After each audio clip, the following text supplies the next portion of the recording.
দেশবাসী, আশা করি ভালো আছেন। সবাইকে আসসালাম।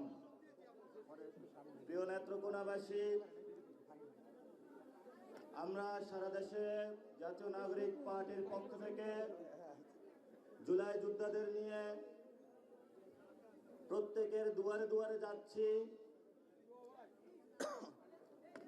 সংস্কার, বিচার এবং নতুন সংবিধানের দাবিতে। কারণ বাংলাদেশে আমরা মনে করি, যদি আমরা একটি নতুন সংবিধান গঠন না করতে পারি,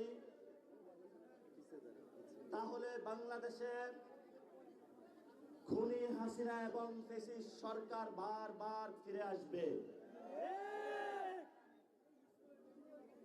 আমরা মুক্তিযুদ্ধ যে হয়েছিল আমাদের, সেখানে যে তিনটি শব্দ ছিল সাম্য, মানবিক মর্যাদা এবং ন্যায় বিচার, এই তিনটি শব্দকে আমাদের ৭২ সালে আওয়ামী লীগ একদলীয়ভাবে তিনটি শব্দকে বাদ দিয়ে তাদের পরিবার ভিত্তিক, তাদের দলীয় ভিত্তিক একটি সংবিধান বানিয়েছিল।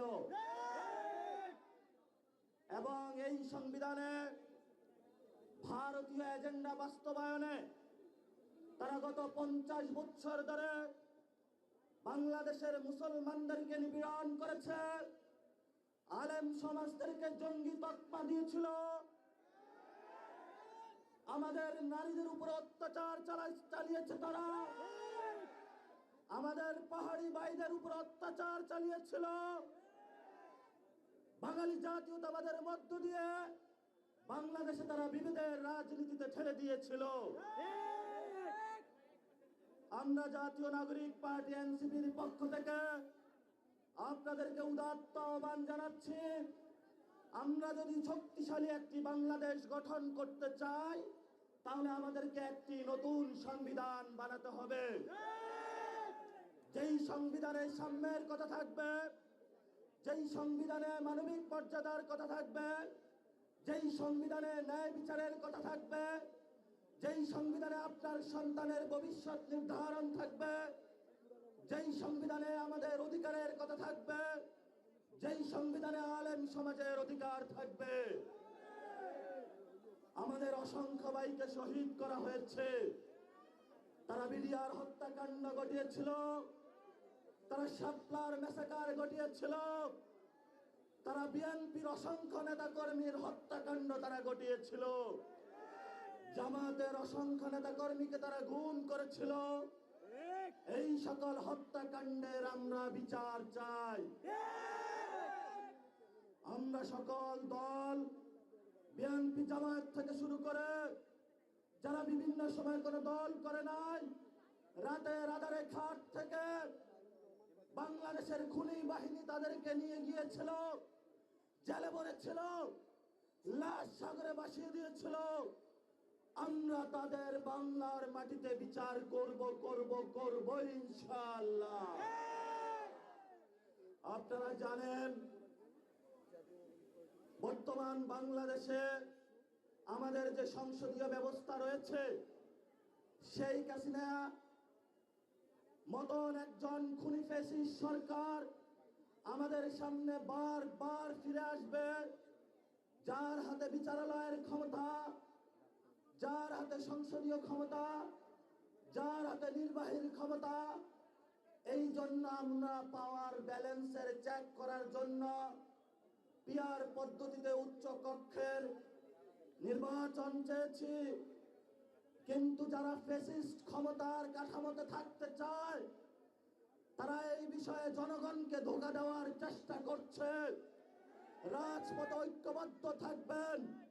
বাংলাদেশের মানুষ নতুন সংবিধান, সংস্কার এবং শেখ হাসিনার বিচারের টিকিট নিয়েই ঘরে ফিরবে ইনশাআল্লাহ। প্রিয় নেত্রকোনাবাসী, প্রিয় বাংলাদেশবাসী, বাংলাদেশে অসংখ্য হত্যাকাণ্ড ঘটেছে, অসংখ্য ঘটনা ঘটেছে। এর মধ্যে বড় একটি ঘটনা হলো 10টা অস্ত্রের চালান।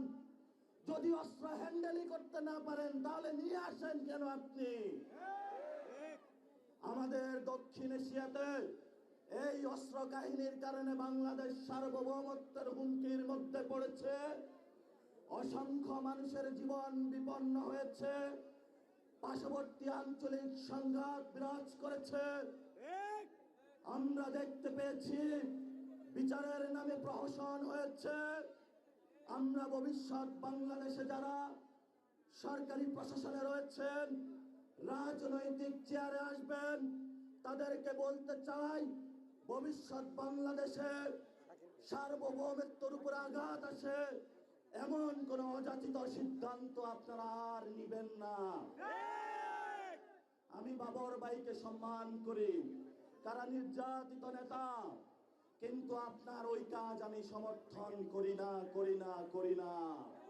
কারণ আপনার এই কাজের কারণে বিএনপি ক্ষমতায় আসতে পারে নাই।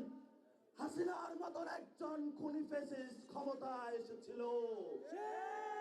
গত 15 বছরে যারা বিএনপির নেতা কর্মী নির্যাতিত হয়েছিল, আমার ভাইদের উপর রক্ত চালিয়েছিল, গুলি চালিয়েছিল, এর জন্য ইতিহাসের কাঠ গড়ায় আপনিও দায়ী থাকবেন।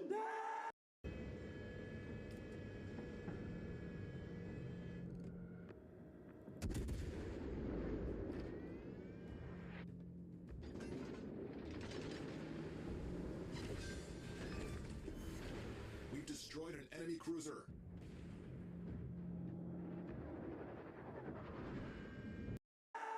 আমরা শান্তি চাই, আমরা অশান্তি চাই না। বাংলাদেশে যদি কোনো ব্যবস্থা নেওয়া হয়, সেই ব্যবস্থা সঠিক নিয়মে নিতে হবে। মণিপুরি, আসাম, পশ্চিমবঙ্গ থেকে শুরু করে যেখানে যারা রয়েছেন, আমাদের বাঙালি ভাইয়েরা, মুসলমান ভাইয়েরা, তারা আজকে নির্যাতিত হচ্ছে এবং সেই নির্যাতনের জাতাকলে ভারত সরকার দিন দিন বাংলাদেশে তাদেরকে পাঠিয়ে দিচ্ছে। এই সংঘাতের পিছনে আপনি দায়ী। এই জন্য আমরা বাংলাদেশের রাজনৈতিক ব্যক্তি, সচেতন সমাজ সকলকে আহ্বান জানাবো, ভবিষ্যৎ বাংলাদেশে ভারত থেকে, আসাম থেকে, পশ্চিমবঙ্গ থেকে সীমান্ত হত্যা হচ্ছে, মুসলমানদের উপর নিপীড়ন হচ্ছে। বাংলাদেশি বলে, বাঙালি বলে যাদেরকে প্রতিনিয়ত বাংলাদেশে ঠেলে দেওয়া হচ্ছে, ইউনুস সরকারকে বলে আপনি দ্রুত প্রতিবাদ করুন, ইন্টারন্যাশনাল এরিয়ায় উঠুন। আপনি যদি এই প্রতিবাদ লিপি না পাঠাতে পারেন, আপনার লেজিটিমেসি বাংলাদেশের মুসলমান, বাংলাদেশি বাঙালিদেরকে ব্যর্থতার দায় হিসাবে নিরাপত্তার জন্য আপনাকে ইতিহাসের কাঠ গড়ায় দাঁড়াতে হবে। নেত্রকোনাবাসী, কথা অনেক বলেছি, আমরা শান্তি চাই, আমরা যুদ্ধ চাই না। আমরা মানুষের অধিকার চাই, আমরা মানুষের শান্তি চাই, আমরা মানুষের সাম্য চাই, আমরা মানুষের মানবিক মর্যাদা চাই, আমরা মানুষের ন্যায় বিচার চাই, আমরা নারীদের অধিকার চাই, আমরা আলেমদের অধিকার চাই, আমরা একটি সুন্দর বাংলাদেশ উপহার দিতে চাই। সেই লড়াইয়ে নেত্রকোনাবাসী আমাদের সাথে থাকবেন, বাংলাদেশ আমাদের সাথে থাকবেন। জনতার জয় হবে। ইনকিলাব জিন্দাবাদ।